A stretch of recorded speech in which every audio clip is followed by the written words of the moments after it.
Alhamdulillahi Rabbil Alameen. As-salatu was-salamu ala khatamin nabiyyin wa ala alihi wa sahbihi ajma'in. Amma ba'd. Fa'awudhu billahi minash shaitanir rajim. Bismillahir rahmanir rahim. Qala Allahu ta'ala fi Surah Nahl.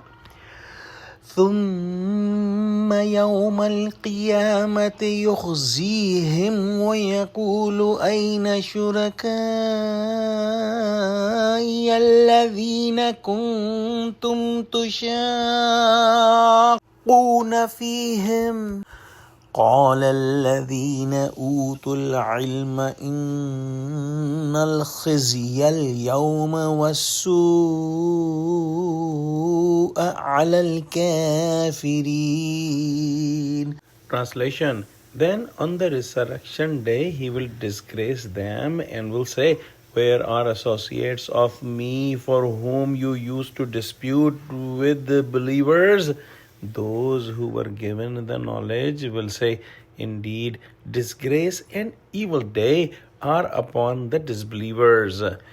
Meaning, in the world, Allah subhanahu wa ta'ala destroys the plans of the disbeliever whenever He wills, and whenever the criminals reject the teachings of Prophet Muhammad sallallahu alaihi wasallam, Allah subhanahu wa ta'ala destroys that nation.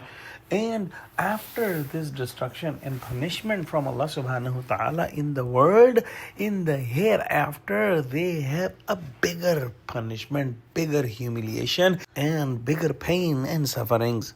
Allah subhanahu wa ta'ala will ask these polytheists that when you were fighting with our prophets and you were supporting your false gods, where are those false gods? Why don't they come to help you today?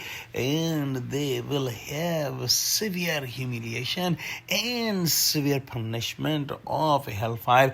Some says that this humiliation is actually the punishment of the hellfire, and these criminals will have all their plans open to everyone, so everyone would see and understand their tricks and their plans, which will cause further humiliation and suffering to these criminals.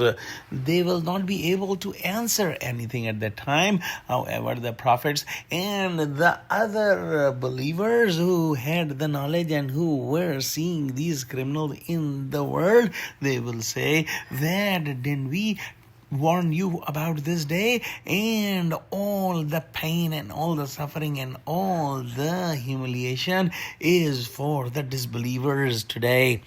Let's pray that Allah subhanahu wa ta'ala give us true understanding of Quran, connect us with the truthful people, make us steadfast on the straight path. Oh Allah, help Muslims of Gaza and help Muslims of all the world, wherever the Muslims are in pain and in difficulty. Oh Allah, unite Muslims. Ameen. Wa akhiru da'wana anil hamdulillahi rabbil alameen. Wassalamu alaikum wa rahmatullahi wa barakatuhu.